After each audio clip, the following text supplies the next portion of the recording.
Championship boxing. The judges' scorecards read: Yedi scores a contest 116-112. Gumbe scores a contest 116-112. All three judges are in. And the new... Yeah, there it is, Terence Crawford. Wow, victory for the American. The first Omaha born and raised. Thoroughly deserved. It was highly efficient, and there can be no doubt about any of the... I feel so sorry for Ricky Burns, because if you lose, you get out in your shield, you want to produce your best performance, but the other guy, that wasn't the case tonight. Ricky never... The scale. He weighed in at an official 145.5 pounds. Started from the bottom now. He enters the ring, an undefeated three-division pound-for-pound king with 33 victories, 24 of those victories coming by way of KO.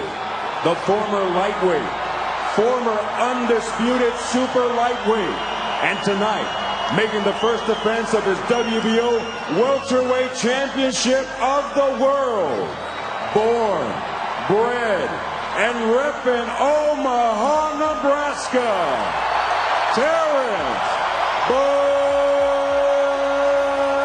Crawford. And now, ladies and gentlemen, prepare to be entertained. New York City. Is Canelo Alvarez in his 66th professional fight. That's more than any other ring-rated fighter in the sport. His professional record, 39 victories, including 29 knockouts with 1 draw.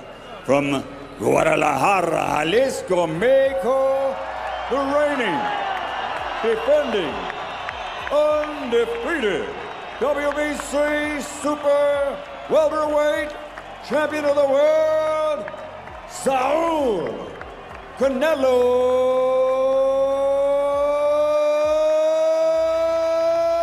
Alvarez. I gave you guys instructions. I want to just remind you, please listen and follow my requests at all times. Protect yourself at all times. Fight hard, fight clean. Good luck to both. An exclusive showdown between boxing icons Saul Canelo Alvarez and Terence Bud Crawford is sending shockwaves through the combat sports world. What once sounded like a fantasy matchup might soon turn into a multi-million-dollar pay-per-view reality. Despite all the breaking news, secret negotiations, and swirling speculation, the blockbuster fight, rumored for September 13th at Las Vegas's Allegiant Stadium, remains unofficial.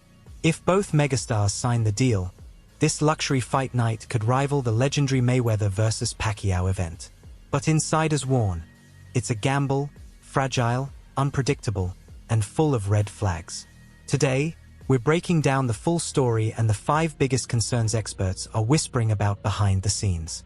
But before we get into it, do me a quick favor, hit the like button and subscribe.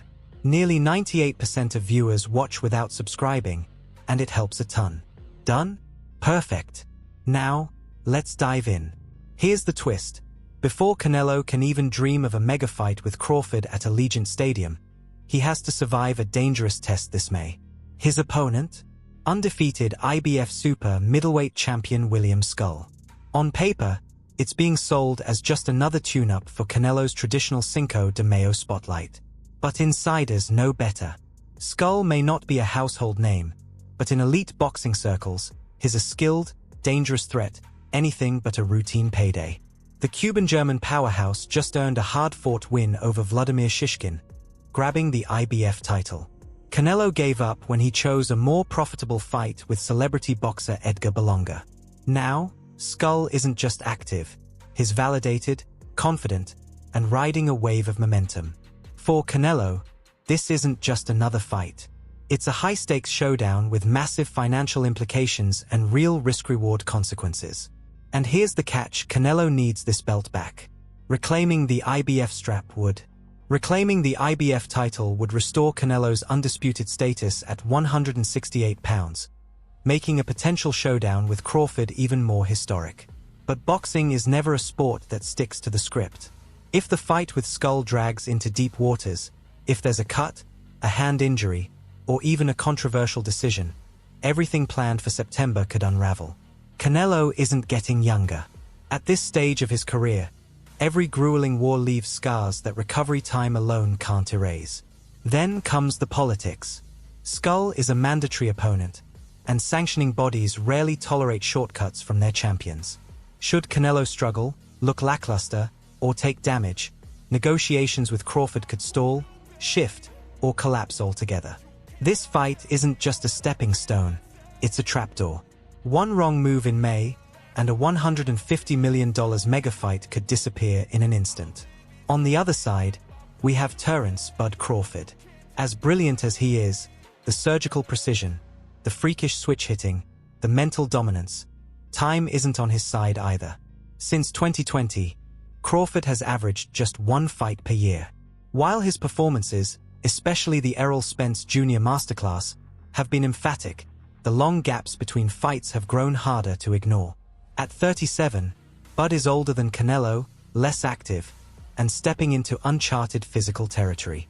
Most recently fighting at 154 pounds, he now plans to leap all the way to 168, a division where opponents hit harder, clinch stronger, and absorb punishment differently. This isn't just about moving up 2 weight classes, it's about testing biology itself. Fighters don't usually thrive when they skip an entire division, especially not in their late 30s, when reflexes dull and recovery slows. Even with a long training camp, the transition is brutal. It's not just about adding muscle. It's about rebuilding a body that earned its dominance through speed, timing, and balance. At heavier weights, punches land differently, and they change everything.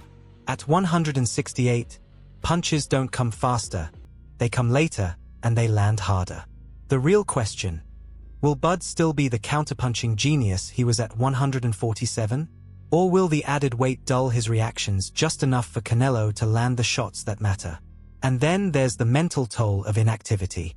Boxers live and die by rhythm. Time away from the ring doesn't just erode conditioning. It disrupts timing, awareness, and that intangible feel of a fight. Crawford's instincts are elite, but instincts fade when they're not sharpened under real pressure. Entering the biggest fight of his career after a long layoff brings risks no training camp can fully erase. Crawford has built his legacy silencing doubters, breaking through politics, and dismantling champions. But this leap isn't just historic, it's nearly unprecedented in the modern era. With no tune-up fight at super middleweight to test the waters, he's diving straight into the fire. The question isn't whether Bud is still great, it's whether greatness can survive the wait. Which brings us to the uncomfortable question: why now? For years, Canelo Alvarez dismissed the idea of fighting Terence Crawford, citing the glaring size difference. He has everything to gain and nothing to lose, Canelo said in 2023, explaining that the risk-to-reward ratio simply didn't make sense. So what changed? 2 words: Turki Alalshik. The Saudi power broker behind Riyadh season has flipped the combat sports world upside down with blank check matchmaking. Reports suggest a staggering $150 million payday has been placed on the table for Canelo, an offer too monumental to ignore, even for a fighter who's already secured generational wealth. When you're offered more for one night than you've earned across multiple title defenses, even the proudest champions listen. But money is only half the story. Quietly, Canelo has been building something bigger, transforming from boxing's cash cow into boxing's mogul. His promotional empire is already taking shape, managing rising stars like Teofimo Lopez and even former opponent Jamie. Canelo's ambitions now stretch far beyond championship belts. He's chasing something bigger: control. A victory over Crawford wouldn't just silence critics or add another trophy to his collection. It would elevate his value as a promoter, a brand, and a power broker in boxing. The more historic his in-ring legacy grows, the more leverage he carries at the negotiating table with networks, sponsors, and fighters alike. It's the Oscar de la Hoya blueprint. Use the twilight of a legendary career to launch an empire. To the public, this may look like a fight for legacy. But behind the scenes, the real question is Canelo proving something inside the ring or building something outside of it? Meanwhile, Crawford faces a challenge unlike anything in his career. At his peak at 147, he was untouchable, shifting stances mid-fight, slicing through champions with surgical precision, and breaking opponents mentally and physically. But when we last saw him at 154, the aura began to shift. He was still dominant, but the physical margin for error was clearly shrinking. Now, the ask is unprecedented. A leap from junior middleweight straight to full super middleweight, bypassing an entire division to face one of the most seasoned, heavy-handed champions of this generation. Even Crawford himself has admitted the climb is steep. "I walk around heavier than people think," he once told Boxing Scene. "But it's different when you have to fight there." And he's right. Walking around at 170 pounds is not the same as executing 12 elite-level rounds at 168. Especially against someone who's been mastering that weight for over a decade. Crawford's style is built on subtlety, not brute force. His dominance comes from razor-sharp reflexes, rhythm changes, and pinpoint timing. At 168, where punches land heavier, clinches are stronger, and stamina gets tested differently, his entire toolkit is under stress. The questions pile up. Can he maintain his speed while adding muscle? Will his movement suffer? Will his stamina hold in the championship rounds under the weight of a re-engineered frame? Boxing history has its warnings. Roy Jones Jr.'s jump to heavyweight made history, but broke his physiology. When he dropped back down, he was never the same. Could Crawford, at 37, be walking into the same trap? Without a single warm-up fight at 168, he's going from elite technician to scientific experiment overnight. And there's no undo button if it fails. This isn't just a once-in-a-generation spectacle. It's a potential traffic jam for two entire weight classes. The ripple effects are already being felt. Let's start at 154, where Crawford was just one fight away from potentially unifying the division. A clash with the WBC and WBO champion. At 154, Crawford had a clear path. First Sebastian Fundora, then a winter clash with Borom Murtazaliev. That road could have made him the first male fighter in the four-belt era to become undisputed in 3 separate divisions. A true legacy-defining arc. Now, that storyline is on ice, and may never be revisited if the Canelo fight consumes the rest of 2025. Meanwhile, at 168, things are even messier. Canelo's plate was already overflowing before Crawford entered the conversation. David Benavidez, arguably the most avoided man in the division, has been hunting him for years. Rising stars like Diego Pacheco and Christian Billy are banging on the door. Mandatory challengers like William Skull are already lined up for May. And if we look one division higher, the stakes skyrocket. Should Dmitry Bivol defeat Art Beterbiev in their scheduled February rematch for light heavyweight supremacy, a historic Canelo-Bivol rematch for undisputed glory could loom. But that only happens if Canelo gets past Crawford unscathed. Here's the problem. If anything delays or derails Canelo-Crawford, an injury, a contract dispute, or just boxing's natural chaos, 2 entire divisions and half a dozen contenders are left frozen, waiting months or even a year for the dust to settle. To create one legendary moment, the rest of the sport could be forced into limbo. That's where business collides head-on with boxing. According to multiple insiders, when the idea of Canelo versus Crawford first surfaced behind closed doors, Team Alvarez floated a $150 million price tag, not as a serious ask, but as a deterrent. It was a financial firewall, a way of saying, this fight isn't happening. Why? Because demanding more than he made against Golovkin, Caleb Plant, or even Bolo sent a clear message. Canelo wasn't truly interested in fighting a smaller, faster opponent who could make him look bad even in victory. It was supposed to be a bluff, a financial escape hatch. Then came Turkic Alalshik, the architect of Saudi Arabia's combat sports revolution.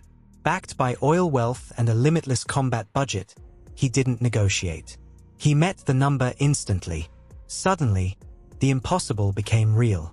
A fight that was never meant to happen was alive on paper, backed by a check even Canelo couldn't refuse. So, is this legacy manipulation disguised as matchmaking?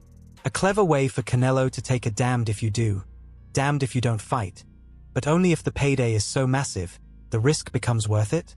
That $150 million check didn't just make the fight possible, it made it risk-proof. Or maybe it was genius-level chess, forcing boxing's biggest payday to dictate the terms of engagement. However you frame it, one thing's clear. Canelo is about to get paid like it's peak Mayweather season. And for better or worse, boxing's newest business model has just rewritten the rules of matchmaking. But as anticipation builds, so do the warnings, especially from those who've been in the trenches. Former two-division champion and now respected analyst Timothy Bradley gave perhaps the most sobering take on what Crawford is walking into. He's not going to back down. And that's what scares me. That dude Canelo is naturally strong and has been at this weight class for a long time. In other words, this fight isn't just about skills. It's about survival. Crawford's genius lies in his ability to adapt mid-fight. But he's also a dog at heart. He loves to engage when challenged. And against Canelo, who throws bricks disguised as body shots and has perfected the art of cutting off the ring, that bravery could become a trap. If Crawford tries to trade inside with a natural super middleweight who's been knocking out light heavyweights, it could be lights out before Bud even settles into rhythm. One flash of pride, one miscalculation, and the fight could be over. So the real question becomes, can Crawford stay disciplined?